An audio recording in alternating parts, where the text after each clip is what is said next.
The cost of jet fuel has been a major concern for the past few months as airline operators around the country have been lamenting about the rising cost of running their daily operations.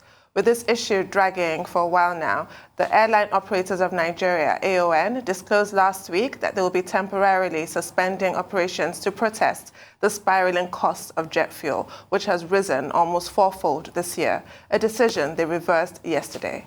The Airline Operators of Nigeria, AON, acceded to request to withdraw the action for the time being to allow for a fresh round of dialogue with the government in the hope of reaching an amicable solution.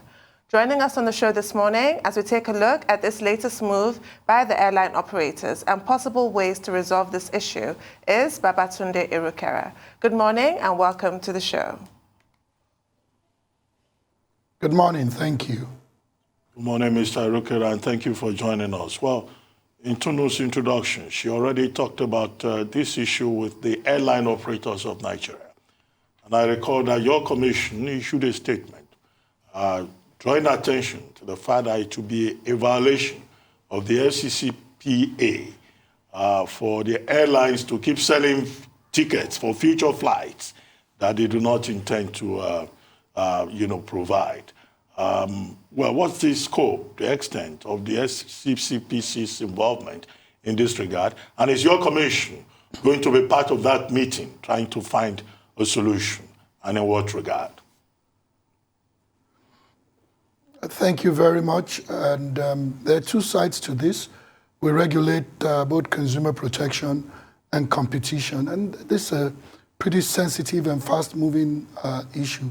For one, it is a violation of competition laws for undertakings in a certain business to come together and agree to restrain competition in many senses, including to constrict supply. And so there's a side to that. However, there are understandings where businesses can come together with respect to things like standard, promoting a level playing field, and ensuring that business can go on in a fair and a safe manner, especially in something like aviation. And so to the extent that competition law is implicated, there are underlying discussions that have been going on for months with respect to a rising cost of jet fuel. And so we're not making any allegations against the AON with respect to competition. And on the consumer protection side, we also recognize what the difficulties are.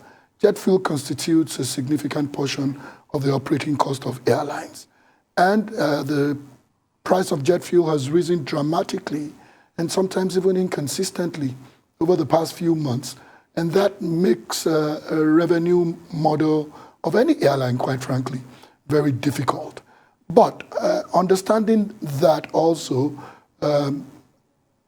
aviation is a critical infrastructure, and it's so important. And as such, we must ensure that every possible engagement to prevent a shutdown of operations is encouraged and supported. And that's what we've done. We've been in discussions with AON, with the airlines themselves, with the Civil Aviation Authority, with the fuel marketers at the National Assembly, and then obviously consumer groups.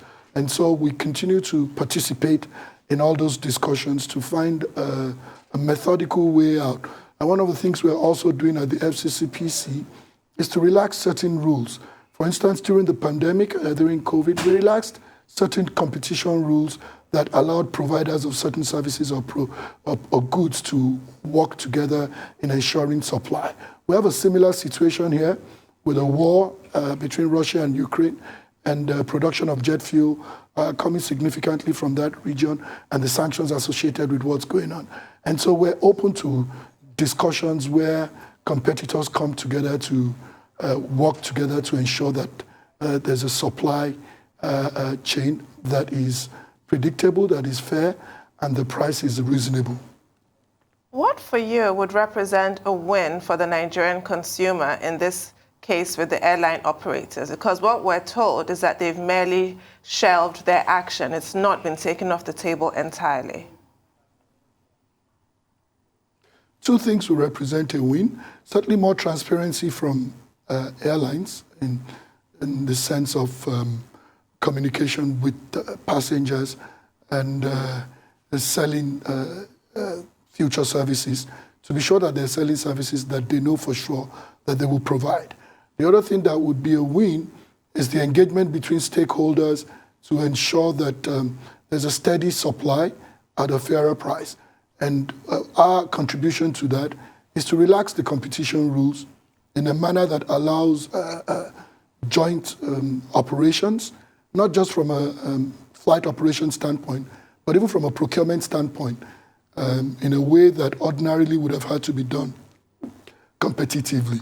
So I think if we succeed with the stakeholders coming together from a forex standpoint, from a supply chain standpoint, and joint supply systems, whether it's the fuel marketers or the airlines, and an airline transparency with the consumers, I think that would have moved the needle significantly. One thing that's important that I think consumers are really sensitive to is just the timeliness and the transparency with respect to airline operations. I think that's far a bigger thing. If we're able to address all these three things, even to some extent, I think that would have preserved some stability. So it was a bedlam yesterday, getting a flight. I was involved, going from one part of Nigeria to another. I got home about early hours of this morning, about 2 a.m., for a flight that was scheduled for 6 p.m.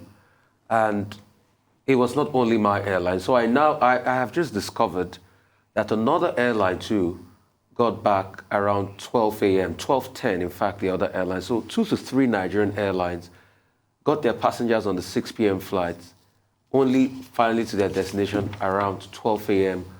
or 1 a.m. in the morning. I understand that according to international flight laws, we can make claims to the tune of, correct me if I'm wrong, $100 or $150. How can 150 passengers that were in the plane, in my case, collect those monies from the airlines? And in the case of the other plane, I don't know how many passengers. And in the case of every Nigerian passenger that has been, made redundant because of this untimeliness. And secondly, does the FCCP have a portal where people can make complaints and we can file complaints, and probably FCC can help facilitate the claims process because they need to pay for this? The reason why this shenanigan and rubbish goes on by the airlines is because nobody gets sanctioned. They need to pay for this. And I want claims.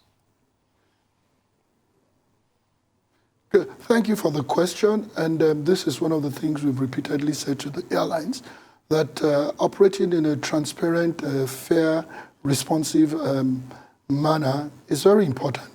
Because if you do, over a period of time, when constraints like they're experiencing now occur, more than likely passengers are willing to forbear because of a record and a history of consistent, reasonable operations. And so whether there are supply constraints or not with respect to jet fuel, I think that they're just an aggravation of what really has become some level of impunity with how airlines operate from a timeliness standpoint and a sensitivity to their passengers when things go wrong.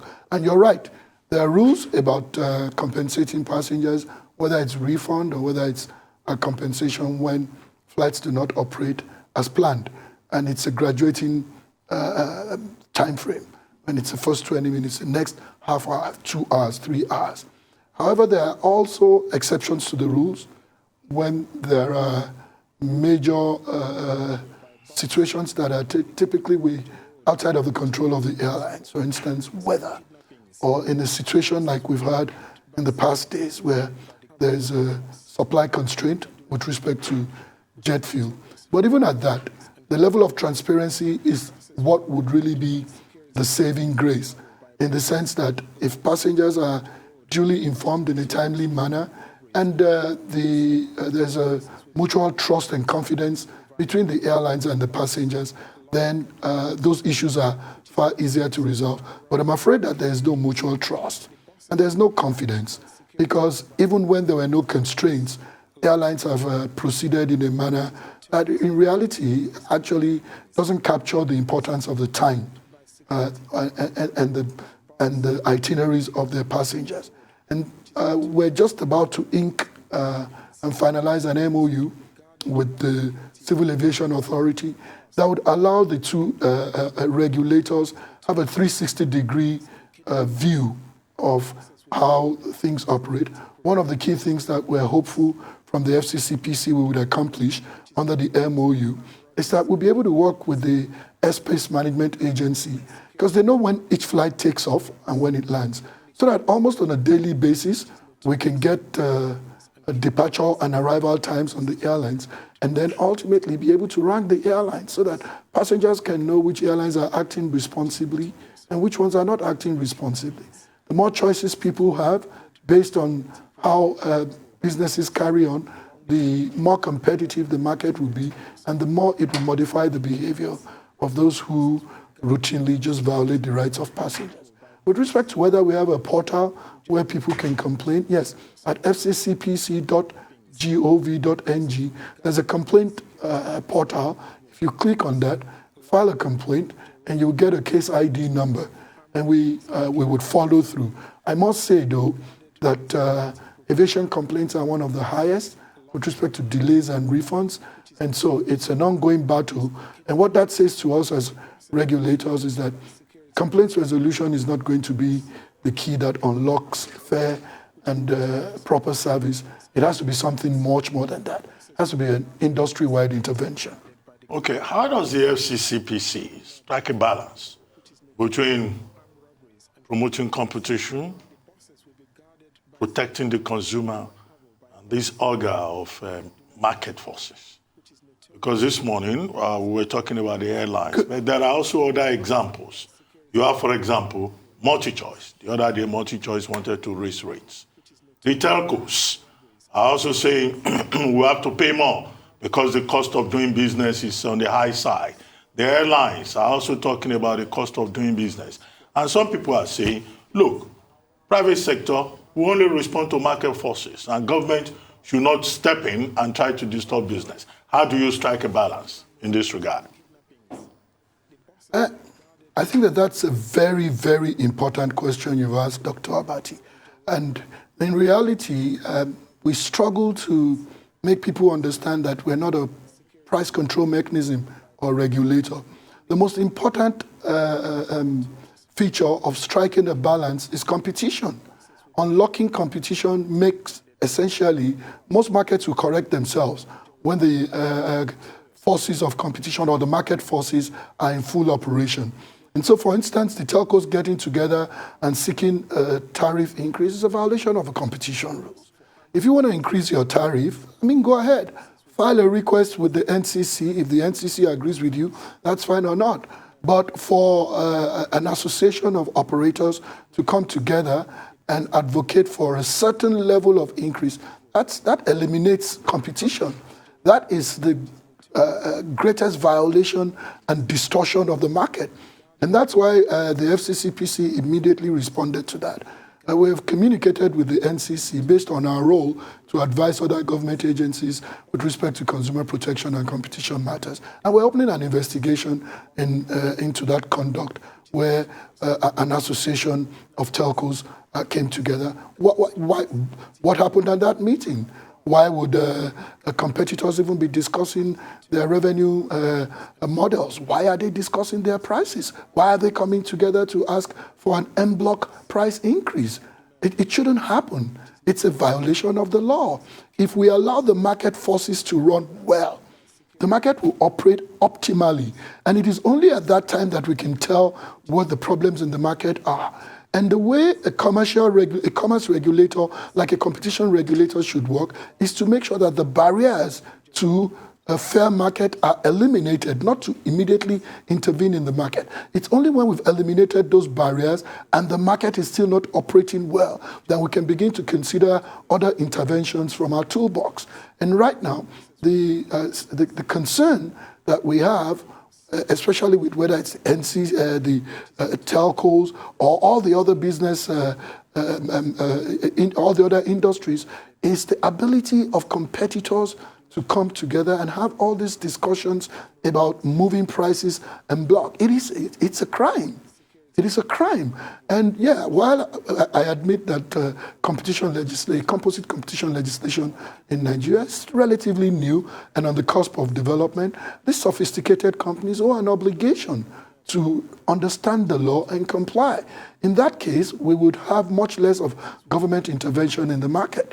But what is very clear is that we have only one constituency, even though we're regulating commerce, whether it's competition, whether it's consumer protection, our constituency is the market, the consumers. And we have both the will and the desire to intervene if that is what is appropriate. We will certainly proceed with respect to telcos. We're proceeding with respect to fuel marketers already. And we've proceeded in other industries also. But it will take time. It will take time. This is new in our client. And we're scaling up at a time when there are so many moving pieces, post-COVID, a war, Forex, and all kinds of things. But we still have to keep marching and at the same time facilitating and promoting commerce. Tunde? Right. I want to go back to Rufai's ordeal at the airport yesterday. So let's say your portal is then flooded with complaints from people on his flights and other people. What exactly is the procedure? What can people look forward to? What kind of sanctions are you, within the limits of your commission, able to bring against these airlines? And so if you file a complaint, as I'm sure he will and many others will, first thing we do is to bring that to the attention of the airline. Our complaint portal is such that a good number of companies in Nigeria are already plugged in. And so many of the companies that are plugged in, once the complaint comes in, the system has a mechanism where it pushes it out to them electronically, but we still have a dashboard where we can see what's going on to see how it's progressing towards resolution. And more than likely, what I think would happen in this case would be the airline would almost immediately respond, identifying what the problem was. And I suspect in this case it would be operational in the sense of how quickly they were able to get fuel or not. And we usually would make a determination one way or the other if this was conduct that is reprehensible.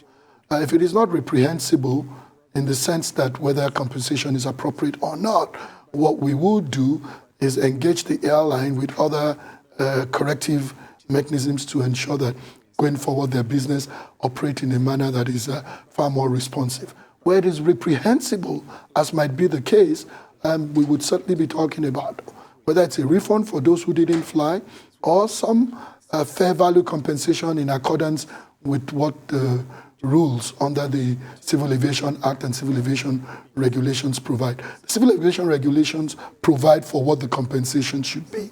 It's primarily enforced by the NCAA, but the FCCPC is already also a secondary enforcer of enactments that are for the protection of consumers. Well, I think on that note, we'd like to thank you very much, Mr. Babatunde Irukera, for joining us on the morning show today. Thank you very much indeed.